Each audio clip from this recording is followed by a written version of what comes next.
Ya, Bang. Silakan, Bang. Oke, bismillahirrahmanirrahim. Assalamualaikum warahmatullahi wabarakatuh. Selamat malam.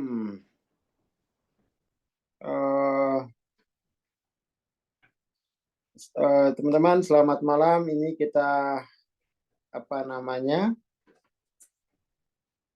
hari pertama ya. Hari pertama kita di tahun 2024. Kita lanjut dengan program kita, masih dengan pembacaan buku Transcending Level of Consciousness. Ya, malam ini kita sudah dekat-dekat dengan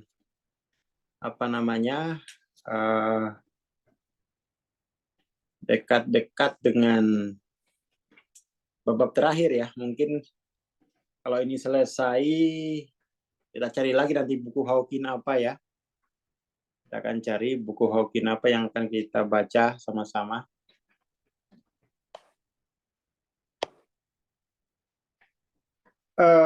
Begitu pikiran atau perasaan diberi label sebagai milikku, mereka secara ajaib dipenuhi dengan dugaan ya, dengan asumsi dan validitas keakuan yang diasumsikan. Jadi ya itulah sifat pikiran gitu ya. Sifat pikiran itu mengasumsikan serba tahu, serba kuasa gitu. Ini merupakan apa yang secara klasik digambarkan dalam semua literatur spiritual sebagai ilusi.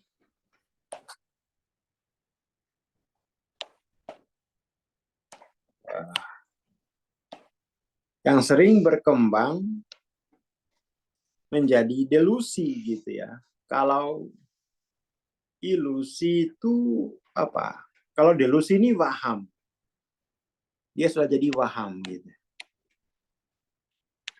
Kalau ilusi itu kan seolah-olahan gitu ya. Ilusi optik, misalnya di gelas itu kan seolah-olah patah. Pas kita naik mobil itu saya dulu pertama kali naik mobil mungkin tahun 88 atau 89. Sepertinya ya di antara tahun itu gitu. Saya sangat kagum gitu ya. Kepala saya itu di luar karena saya mengira yang berjalan itu pohon-pohon. Itu kan ilusi gitu kan. Nah, paham itu ketika delusi itu ketika ilusi ini kamu percayai gitu sebagai kenyataan. Itu betul-betul saya gitu ya. Mau ngomong ke orang tua takut ditertawain gitu. Itu kenapa pohonnya yang berjalan gitu. Tapi saya simpan saja. Kemudian tuh mungkin kelas 1 atau kelas 2 SD baru saya mengerti. Ternyata itu adalah efek dari perhatian saya gitu. Saya terlalu memperhatikan keluar gitu. Maka saya melihat bahwa yang berjalan itu pohon-pohon. Bukit yang berjalan. Itu efek perhatian menurut saya gitu ya. Jadi saya terlalu memperhatikan keluar. Itu terjawabnya itu saya jawab sendiri aja. Saya tukar-tukar kepala saya. Oh, saya yang berjalan. Tapi ketika kepala saya atau wajah saya menghadap kaca itu, saya kemudian tuh tidak bisa mengalami ruang dalam mobil itu. Yang saya mengalami pengalaman ruang eksternal itu kan. Situ saya temukan sendiri. Oh, ini bagus ini. Jadi saya bisa jawab sendiri pokoknya. Itu adalah sebagai efek dari perhatian. Tapi itu keajaiban pertama yang saya lihat gitu. Keajaiban pertama ya, itu ilusi kan yang saya alami itu. Bahwa pohon yang berjalan itu ilusi. Delusi adalah saya percaya bahwa pohon itu memang berjalan. Itu udah paham gitu ya. Udah paham. Kalau teman-teman gimana? Pengalaman mengenai ilusi delusi ini. Coba ditulis di kolom komentar. Masa nggak ada pengalamannya? Seperti itu. Oke ya, kita lanjut. Tapi setidaknya begitu bedanya antara ilusi dan delusi. Kecuali dihentikan oleh keraguan dan pertanyaan yang utuh, pikiran yang merajalela berada dalam pengepungan tanpa akhir untuk mengalahkan kebenaran yang dapat diandalkan dan dapat diverifikasi, yang dengan demikian akan menantang kedaulatan dugaannya. Ya, dugaan saya adalah ya pohon jati yang berjalan gitu. Pohon jambu yang berjalan. Itu dugaan.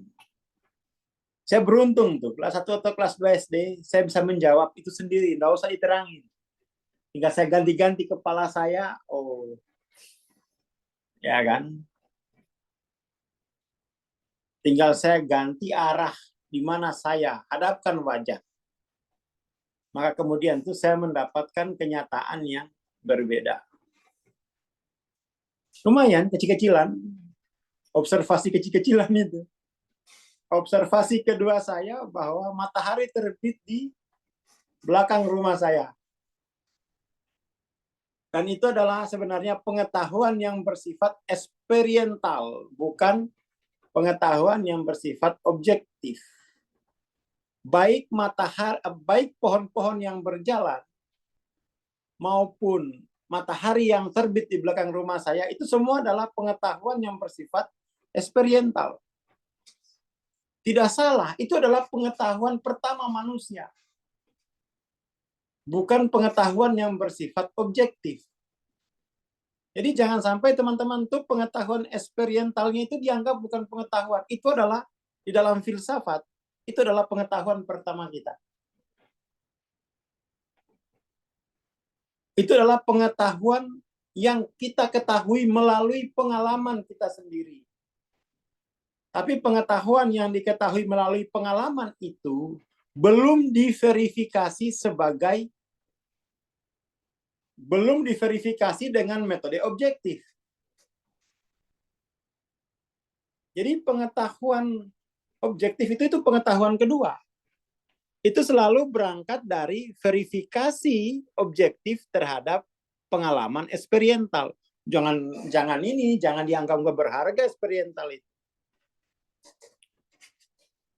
Berharga sekali, itu adalah dasar ya. Jadi dalam filsafatnya Bertrand Russell, kalau nggak salah itu atau Bertrand Russell atau siapa ya? Ya Husserl ya. Husserl itu kan fenomenologi. Ya itu justru pengetahuan yang otentik secara pengalaman. Adapun pengetahuan objektif, yaitu pengetahuan sudah melalui metode tertentu. Yang kadang-kadang itu tidak bisa kita alami pengetahuan-pengetahuan itu. Ya kan? Apa kamu bisa alami pengetahuan tentang apa? Tentang bahwa bumi ini bulat. Kamu kan tidak dialami itu kan? Ya enggak? Kan nggak bisa kamu alami pengetahuan bumi bulat itu. Itu adalah jenis pengetahuan objektif. Nah ini, saya kira es itu panas karena keluar asap. Wow, ajaib.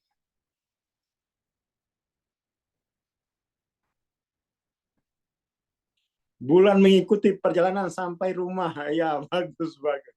Itu kamu jangan anggap itu tidak berguna. Itu namanya pengetahuan pertama manusia. Jangan dianggap itu kebodohan. Enggak. Saya punya itu buku filsafat yang membahas itu gitu. Bahkan dokter sekalipun sebelum memberi resep, dia selalu menanyakan pengetahuan eksperiental kita. Dari pengetahuan eksperiental itu lalu kemudian tuh dia menerapkan metodenya. Oh, kalau gejalanya dia ngomong ini, kira-kira itu begini. Tanpa pengetahuan eksperiental susah juga dokter itu mau ngasih obat apa gitu kan. Nah, masalahnya kita itu hal-hal semacam itu dicap sebagai kebodohan. Nah, itu salahnya di situ. Salahnya itu di situ gitu. Jadi orang kemudian tuh tidak pekah dengan pengetahuan eksperientalnya yang merupakan pengetahuan pertama bagi seluruh manusia. Ya kan? Seperti itu. Kalau itu tidak dianggap sebagai pengetahuan, ya sudah. Maka tidak ada dasar bagi pengetahuan objektif. Dia kan berdasar pada itu gitu kan. Pengetahuan objektif itu adalah verifikasi atas pengalaman subjektif, kan begitu. Teorinya itu begitu. Pengetahuan objektif itu adalah verifikasi terhadap pengalaman subjektif. Itu jangan tidak dihargai.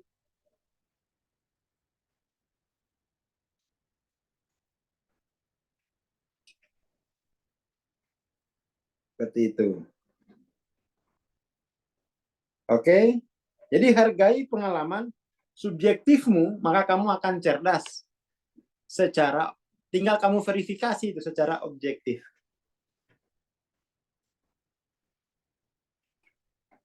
Seperti itu. Itu intinya gitu ya. Ya ilusi nggak apa-apa, asal jangan delusi. Ya ilusi itu pengalaman itu dah. Itu nanti yang akan diverifikasi oleh pengetahuan objektif. Gitu. Bahwa matahari itu yang naik turun setiap hari itu pengetahuan yang pengalaman, itu kan pengalaman subjektif kita semua manusia kan. Lalu pengetahuan objektif memverifikasi benar enggak yang naik turun itu matahari gitu. Nah, itu berharga gitu, itu berharga. Menyadari itu gitu.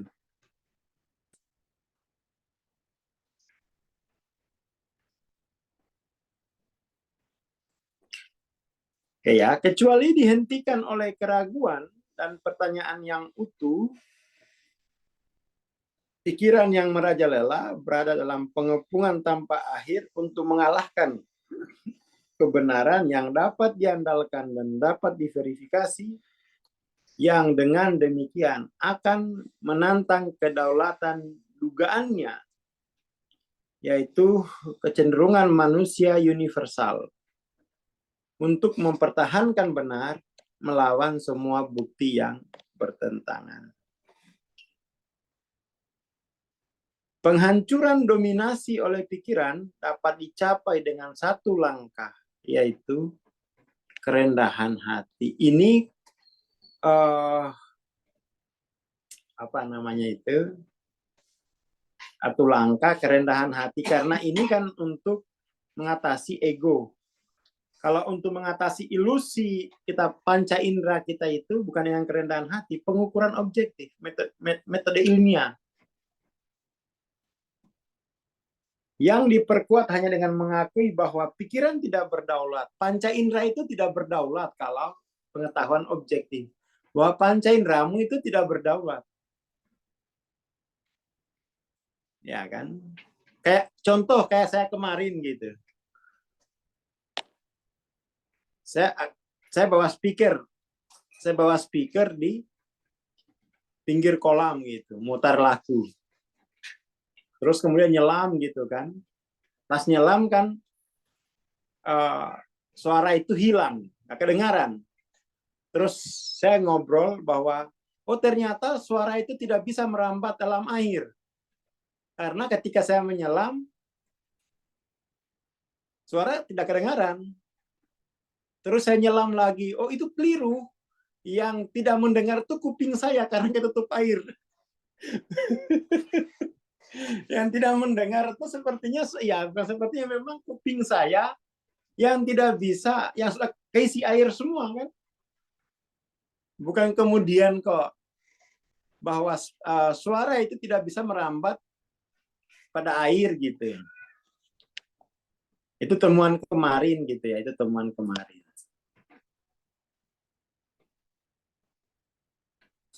Terlihat muka saya di air sungai yang jernih, kirain saya punya kembaran.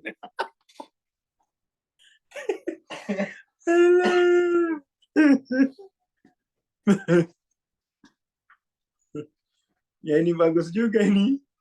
Nanti yang di, nanti yang di air itu jangan lupa dikasih uang jajan juga. Bulan berjalan mengikuti diri kita. Waduh. Ya ini luar biasa ini ya. Itu pengalaman-pengalaman subjektif gitu ya, yang kemudian ditindaklanjuti melalui pengetahuan objektif gitu.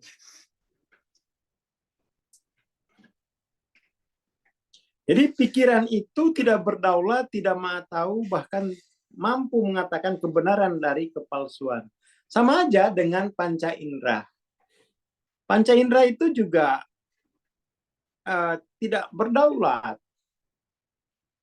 tidak maha tahu. Gitu. Panca indera kita ini kan tidak berdaulat. Ini memiliki nilai utilitarian dalam hal kelangsungan hidup fisik dan pengenalan objek. Punya nilai kegunaan utilitarian. Kegunaan apa? Ya kegunaan, utility bisa digunakan untuk mengenali objek gitu. Jadi pengalaman objektif itu bisa digunakan, pengalaman subjektif itu, pengalaman subjektif itu bisa digunakan untuk sebagai dasar untuk mengenali fenomena, tapi bukan sebagai dasar kebenaran kan gitu. Bahkan ketika harus mengenali dunia fisik, pikiran tidak mampu memahami apa arti dunia. Sama seperti ya bahkan tidak mengenali pengamatan ultra simple bahwa evolusi itu adalah penciptaan. Jadi di barat itu kan lagi, di barat itu sampai sekarang itu belum selesai itu. Apakah kehidupan ini itu melalui proses kreasi atau proses evolusi? Oh ya, evolusi itu adalah penciptaan pada awalnya. Bukan kok kemudian kehidupan itu adalah dimulai dari evolusi gitu kan.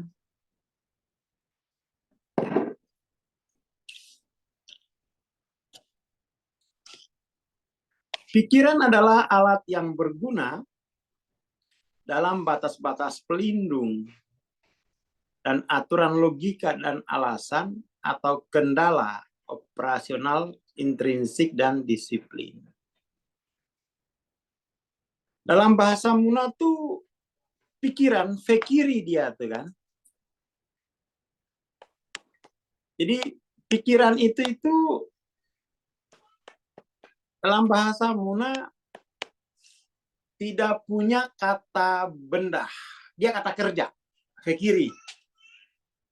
Sama dengan di Quran tuh akal itu tidak mempunyai kata ya ta'akul gitu kan. Dia adalah kata kerja, ta'akul. Ta'akul. Sama dengan bahasa Melayu itu fekiri. Kiri itu artinya bukan lawan kanan, enggak. Kiri itu artinya apa? Iris-iris. Apa ya? Bukan diiris sih kiri itu. Diamplas, mirip diamplas. Tapi kalau amplas tuh pakai kertas amplas. Kalau kiri itu biasanya pakai yang tajam, pakai parang, gitu. Pakai pisau. Loh, kiri. Artinya itu di apa ya? Diraut. raut gitu. Jadi kegunaannya itu adalah untuk pikiran itu kegunaannya adalah untuk pembuatan alat. Jadi dalam bahasa Muna itu pikiran itu untuk pembuatan alat. Pembuatan alat saja, bukan untuk pengenalan diri. Nggak bisa menggunakan pikiran tuh. Pandehawuto itu tidak menggunakan pikiran dia, tetapi menggunakan apa ya, kesadaran.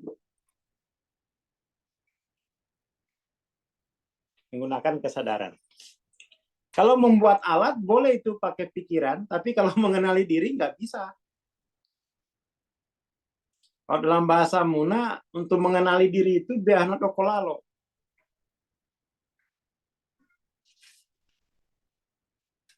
Apalagi Pandehawuto itu, Pandehawuto itu juga tidak bisa menggunakan pikiran.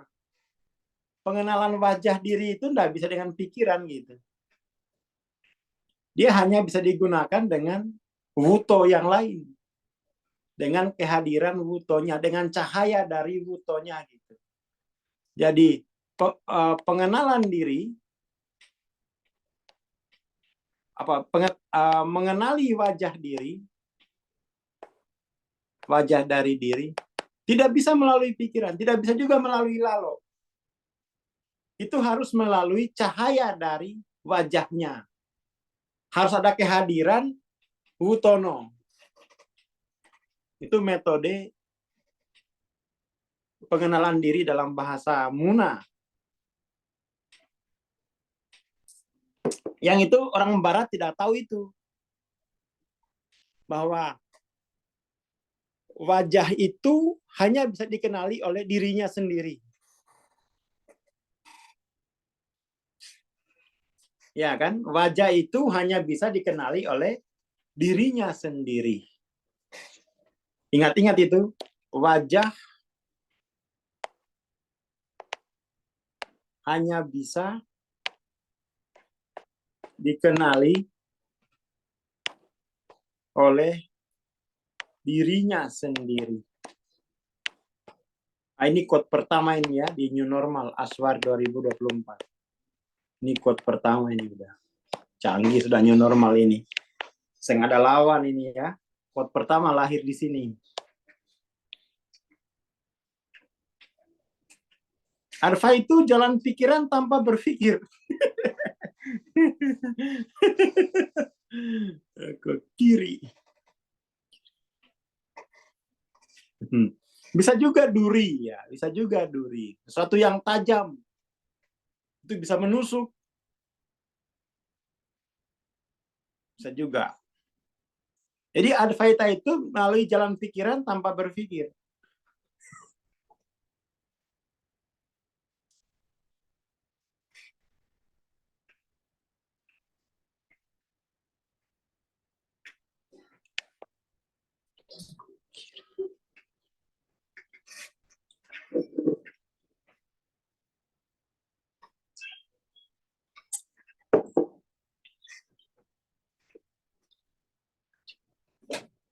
Jadi memang pikiran itu harus ditajamkan, sesuatu yang ditajamkan. Dia tajam tuh kalau dipakai terus. Jadi kalau kamu nggak membaca, ya pikiranmu nggak bisa ngapa-ngapain tuh. Nggak akan tajam, bongke, tumpul.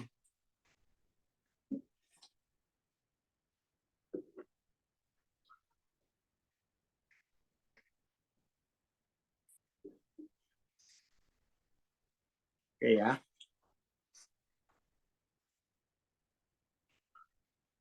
Jadi dengan demikian, pikiran berada dalam kondisi terbaiknya ketika beroperasi sebagai sains. Sebagai sesuatu yang apa? Kalau di kiri ini, do kiri yang dia sebagai duri itu berarti yang harus tajam dia. Kalau tadi itu ada kiri itu bisa duri,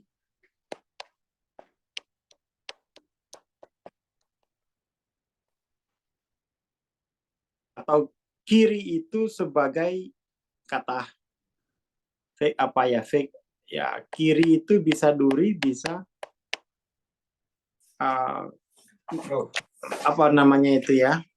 Bukan, di kiri itu kan permukaannya dibuang, membuang permukaan gitu ya, membuang permukaan.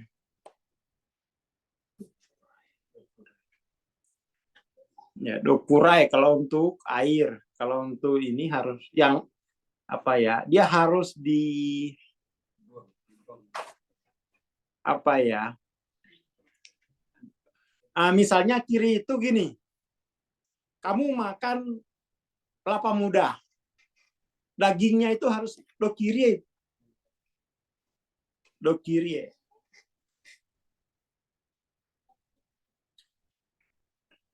Dokiri. Dia harus dia apa ya seperti itulah, kayak ngambil daging kelapa muda yang masih muda, kalau sudah tua dicungkil namanya. Nggak bisa lagi di kiri itu.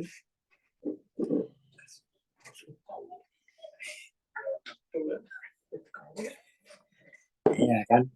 Jadi pikiran tuh hanya bisa mengambil hal-hal yang sifatnya itu masih mudah. Hal-hal yang sudah keras nggak bisa dia.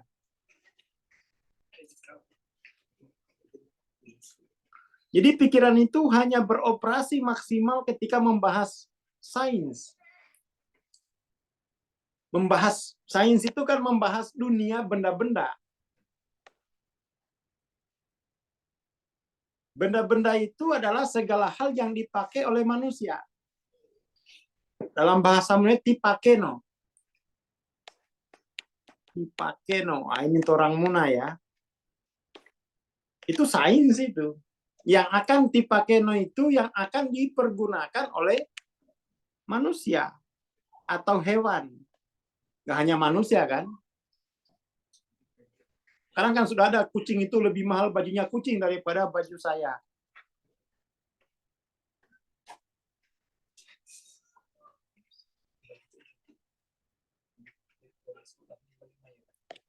Nah.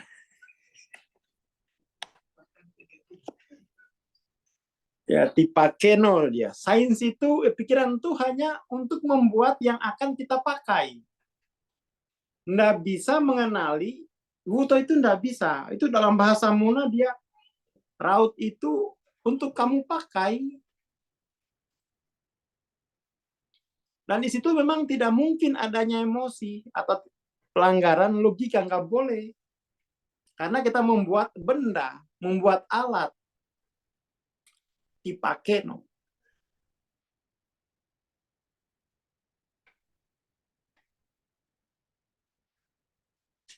Oke ya, jadi ini malam ini kita bahas soal pikiran.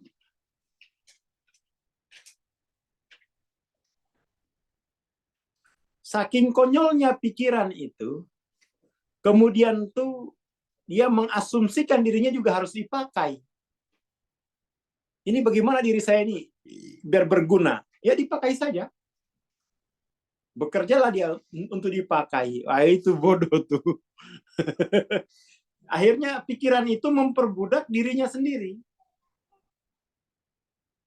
Karena dia mengasumsikan bahwa dirinya ini harus dipakai. Pergi bekerjalah dia, dalam pengertian itu bukan berkarya. Kalau berkarya itu kan membuat. Kalau dipakai itu digunakan. Nah, itu dia.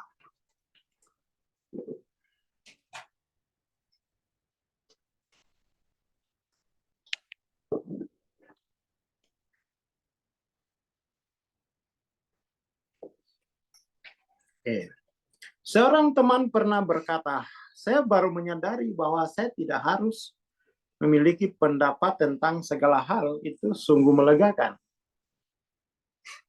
Penemuan ini mengarah pada kenikmatan kebebasan yang lebih besar karena pendapat memenjarakan dan membatasi, serta secara rutin, kontroversial, dan argumentatif.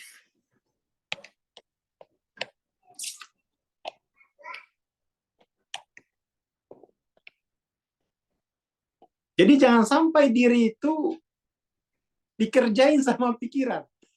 Itu namanya tuan rumah ngekos, bayar uang bulanan ke anak kos. Punya pikiran itu. Pikiran itu digunakan untuk membuat alat gitu, bukan untuk memperalat dirimu gitu kan. Overthinking kau. Bang, gimana Bang cara Bang, gimana Bang cara menghentikan overthinking? Nah, itu kamu sudah diperbudak pikiran. Kamu akan dipakai.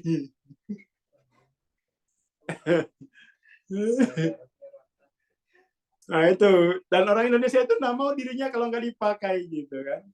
Jangan sampai ada robot yang bekerja, kami kerja apa? Wah, demo besar-besaran dia. Serikat buruh itu nanti turun tuh. Serikat buruh turun gitu. Jangan sampai pekerjaan tuh diambil alih robot. Kami mau makan apa? Ah, ini bodoh juga. Ini bodoh.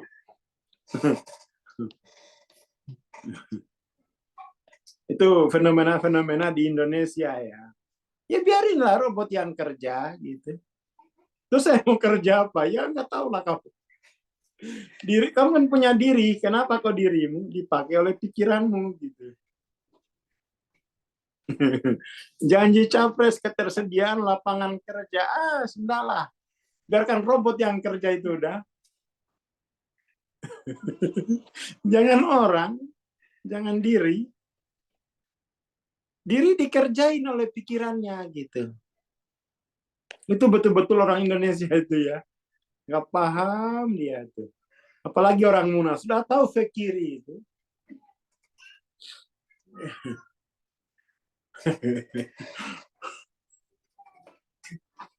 Udah datang robot. Malah demo dia. Ini mau kerja apa? Loh, sejak kapan diri itu bekerja? Dia harus berkarya. Bukan bekerja. Ya kan?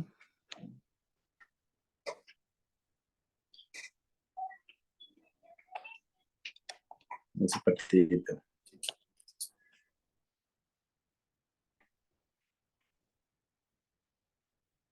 Jadi jika pikiran atau ide bukanlah benar-benar milikku, lalu dari mana asalnya dan siapa pengarangnya gitu. Ya diri.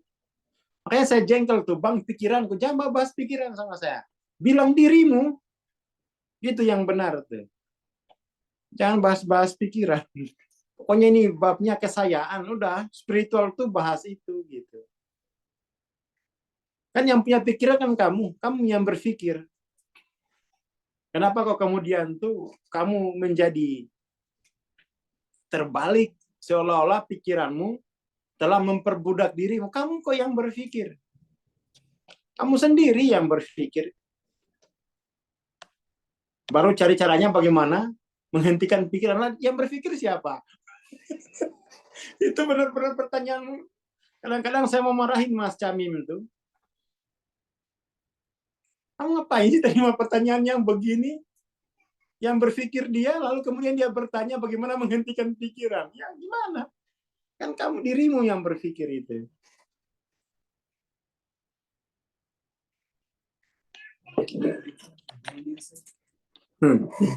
Aneh orang-orang itu. Ada juga yang lebih parah. Otakku gimana? Ya nggak usah pakai otak. Otak saya ini gimana bang? Makin ini dia makin jauh. Dan membahas diri lagi. Bahas otak. Mana otak saya ini bang? Nggak tahu lah itu. Tanya otak gitu. Soalnya saya diri bukan otak. Makin jauh. Awalnya itu saya. Kemudian menjadi pikiran. Kemudian semakin memateri menjadi otak. Orang berbicara otak. Tanpa sadar itu dia telah mematerialkan dirinya sendiri. Kalau pikiran itu dia telah mengobjektifkan dirinya sendiri. Nah, itu bahayanya orang Indonesia ini ya. Sangat-sangat berbahaya nih orang Indonesia. Tidak kenal betul dia. Kosakatanya itu tidak kenal dampaknya itu apa. Seperti itu. Dirinya kalau dia sebut otak, itu sudah mematerial. Dirinya kalau dia sebut pikiran, itu sudah objektif. Bilang aja saya. Gitu. Laporkan aja itu saya itu. Baru lihat jenis rasa kesayaannya. Selesai sebenarnya.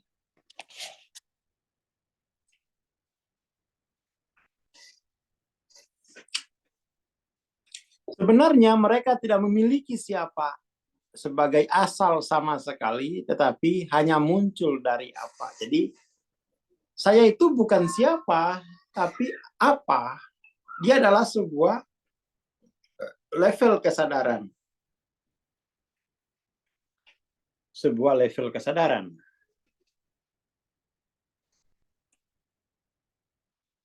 Siapa itu adalah bentuk objektif dari apa. Disiapakan tuh biar diasumsikan itu dia sebagai itu.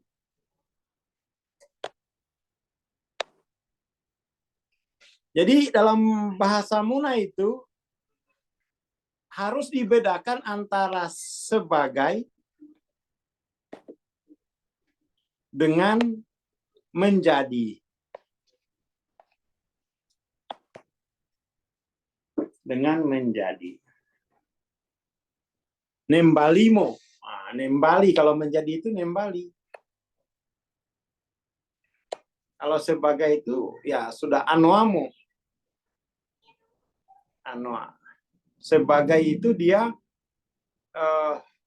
tidak pernah berubah. Kalau yang menjadi itu bisa berubah-ubah. Bisa berubah-ubah. Kesayaan kita itu, kesayaan yang membalino. Rasa kesayaan manusia itu sesuatu yang dalam bahasa Melayu itu membalino. Dalam bahasa Inggris, on becoming. Membalino itu kan. Ini bahasa Inggrisnya on becoming. Membalino.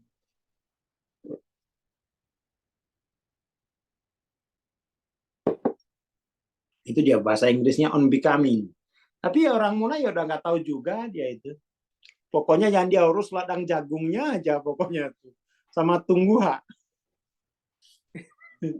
Iya, itu orang Muna tuh. Kosakatanya itu nggak diurus. Yang dia urus cuma ayamnya, katipa.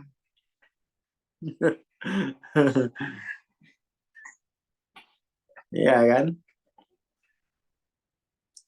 Ya itulah orang Indonesia itu betul-betul tidak memahami bahwa dasar sains itu adalah kosakata. Nggak diajarin dia. Nggak diajarin. Mana tuh ya? Lihat, coba lihat. Mana dia tuh? Duh. Sini kayaknya.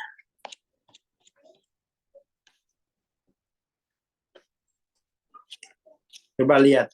Nah, seluruh sains itu dia berakar pada formal sains, logik, bahasa dan matematika.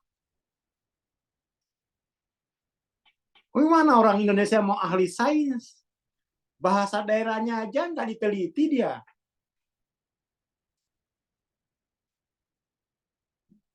Makanya kita di Munan ini kita ada gerakan kultural ya. Enggak, kita mau masuk dari sini gitu. Kita sudah hitung anggarannya untuk memulihkan bahasa Muna. Setahun tuh kita butuh anggaran 200 juta untuk penelitian. Ini lagi berdoa terus ini bagaimana ini ya. Siapa ini yang mau support? Orang Muna sendiri nggak usah katanya. Orang Muna itu sebenarnya kalau mau orang Muna mau arisan kan 300.000 orang dia. 200 juta itu cuma 100 rupiah mungkin.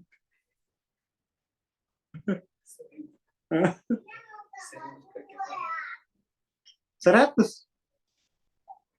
Eh, kan 300.000 orang kan, dikali 100.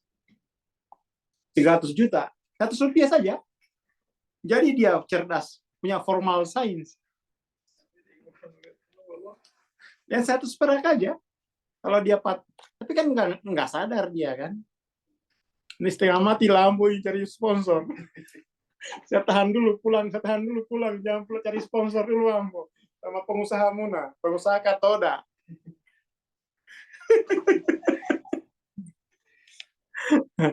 Ya, kalau kamu mau pintar sains, kamu teliti bahasa daerahmu. Karena itu adalah dasar dari seluruh sains objektif, yaitu formal sains. Matematika dan bahasa. Lihat nih, kayak gini nih. Kamu pengamatan tapi nggak bisa kamu laporkan. Gimana mau jadi sains? Nggak bisa kamu hitung, gimana jadi sains? Ya mohon doa teman-teman ya. Ini biar teman saya namanya Lambo ini bisa cari dapat sponsor. Lagi dikumpulkan nih pengusaha katoda.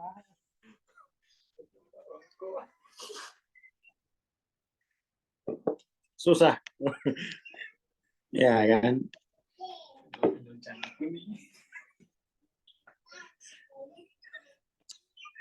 Ya mohon doa ya teman-teman ya, biar jadi ini formal sainsnya Muna gitu ya. Ini timnya sudah ada, uang dananya nggak ada. Waduh, ini bahaya ini. Ini teman-teman kalau mau pintar, mau cerdas itu kuasai bahasa dan matematika.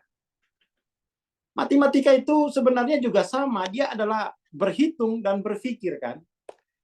Kalau berhitung itu kafe api, ini saya ajarin berhitung ya, biar pintar.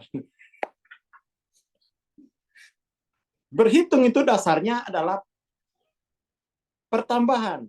Seluruh proses berhitung itu basicnya itu tambah. Tambah dia. Nah, sampai nggak tahu ini. Apalagi ke profesor nggak tahu ini. Aduh, itu kasih saya aja lah itu honornya. Ya kan, tambah. Dasar perhitungan tuh pertambahan. Tambah itu tubari, yang bertambah. Yang bertambah. 2 tambah 2 sama dengan 4. Gitu. Kan dasarnya begitu.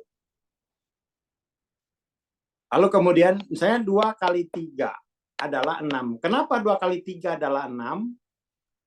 Karena dibuktikan saja bahwa perkalian adalah pertambahan apa? Perkalian itu apa? Dia kan kalau dibuktikan tuh 2 tambah 2 tambah 2 kan? Sama dengan 6. Kembalinya ke sini. Ke definisi perkalian itu adalah penambahan sebanyak kali itu kan. Kan seperti ini dia. Misalnya kenapa 2 kurang 1 sama dengan 1 adalah benar? Karena 1 ini pindahin ruas tambah 1 sama dengan 2. Itu tuh perhitungan tuh begitu. Jangan sampai ini nggak tahu ya. Nggak tahu kafe api. Jadi dasarnya itu di sini dia. Kenapa 6 bagi 2 sama dengan 3 adalah benar? Karena 3 kali 2 sama dengan 6. Kenapa 3 kali 2 sama dengan 6? Karena 3 tambah 3 sama dengan 6. Dia basisnya itu pertambahan dia. Perhitungan tuh. Ini pelajaran SD nih. Jangan sampai nggak tahu.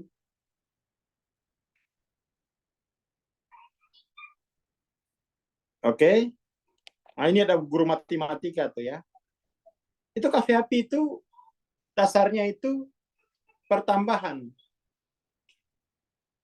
Tubari. Yang bertambah. Tubari itu yang bertambah. Tubari namanya. Masa kayak gini aja Indonesia skor pisahnya itu dia termasuk orang yang lemah mental itu. Hampir satu bar lagi itu kena idiot dia mentalnya orang Indonesia. Karena nggak ngerti sama sekali.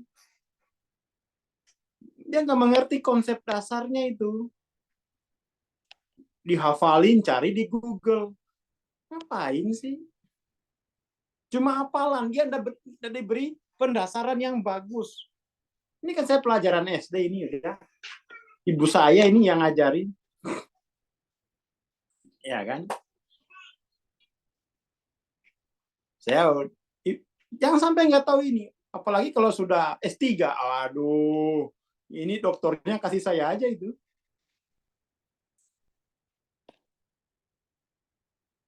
Jadi hal-hal yang mendasar tuh di masyarakat sudah nggak tahu dia. Apalagi dirinya. Perhitungan aja nggak tahu basisnya. Basis pertamanya itu apa? Basis pertamanya.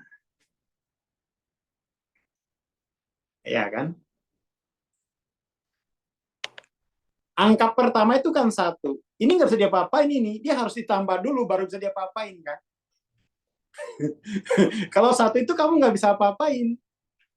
Dia harus bertambah dulu baru bisa diapa-apain. Kalau hanya 1 itu ya sudah nggak bisa diapa-apain dia. Mau dibagi dengan apa 1? Ya 1. Setelah ditambah baru bisa dikurangi, baru bisa dikali, baru bisa dibagi. Kan begitu dasarnya tuh.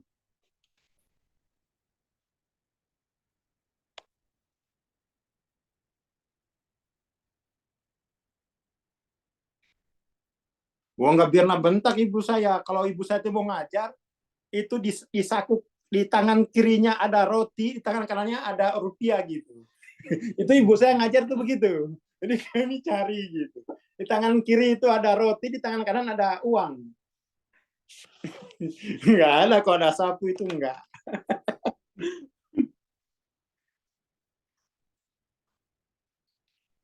Pernah bentak ibu saya itu. Pokoknya kalau ngajar tuh di tangan kiri roti, tangan kanan uang. Jadi sebelum belajar makan roti dulu, setelah belajar dikasih duit. Dikasih duit. Kalau bangunin tuh banguninnya pakai roti dia. Nggak pakai sapu. Roti sudah siap di atas meja, lompat saya itu.